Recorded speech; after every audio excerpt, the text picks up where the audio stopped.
Aujourd'hui, on vient de voir un film de la quinzaine des cinéastes qui se nomme Anzu, le chat fantôme. La quinzaine des cinéastes, c'est une catégorie au Festival de Cannes où on y reste 3 jours encore parce qu'on est l'agglomération des nains carvins.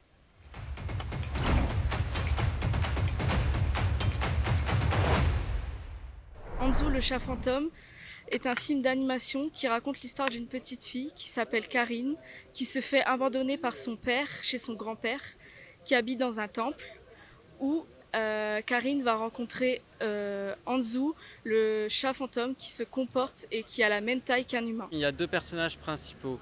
Il y a d'abord Karine, une fille solitaire mais joyeuse. C'est une jeune fille de 11 ans qui va passer avec ce film à l'âge adulte. Et le personnage d'Anzu, un chat fantôme. On peut penser que comme c'est un fantôme, c'est un spectre, mais non, ça ressemble surtout, le personnage ressemble à une grosse peluche avec des caractères humains parce qu'on peut le voir qui fait de la mobilette, qui mange avec des baguettes. Dans ce film d'animation, nous retrouvons toute la culture japonaise, avec notamment les yokai, qui sont les amis de Hansu. Nous avons la petite grenouille, avec ce côté toujours enfantin, ou alors d'autres personnages beaucoup plus humains. Avant d'entrer dans la salle, j'avais des a priori sur les films d'animation japonais. Mais en y ressortant, j'étais plutôt convaincu de ce que j'avais vu. Et le fait qu'ils soient en rotoscopique, ça m'a plutôt intrigué, ça nous a plus mis dans un espace intime avec les personnages, donc c'est ce qui m'a plu. Dans l'animation, il y a différents moyens d'animer nos personnages. Et pour Anzu le chat fantôme, l'équipe du film a décidé de réaliser le film avec de la rotoscopie. C'est le principe de prendre des images en prise de vue réelle pour ensuite les imprimer, redessiner et recolorier par-dessus, ajoutant un univers par exemple au film qui pour Anzu est plutôt un univers assez léger, pastel. Le film d'animation est inspiré d'un manga comme on a pu l'apprendre dans les questions-réponses. C'est un manga destiné aux enfants et ça se ressent dans les petites scénettes du début où c'est vraiment un humour très enfantin, à un facteur du fait que j'ai pas aimé. J'avais pas non plus aimé le manga originel. J'ai bien aimé le film, parce qu'il était composé de 2 parties. La deuxième partie qui était pour moi la meilleure, parce qu'elle était plus rapide, il y avait plus d'action.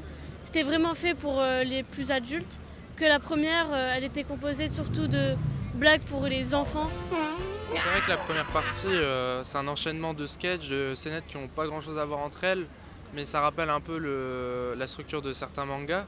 Et à l'inverse, la seconde partie, elle développe vraiment le fil rouge autour du deuil, du passage à l'âge adulte. Et d'ailleurs, c'est sur ce point que j'ai pu éclaircir un peu avec le réalisateur en lui posant une question à la quinzaine. Puisque les personnages de Karine et des parents ont été inventés pour le film, du coup ça suppose que le thème du deuil n'était pas présent originalement dans le manga ou il était présent différemment. Car en réalité, dans le manga, le thème du deuil n'est absolument pas abordé. Nous avons mis 6 ans à écrire ce scénario. Au cours de l'écriture, nous avons eu l'idée de l'histoire, de la recherche de la maman.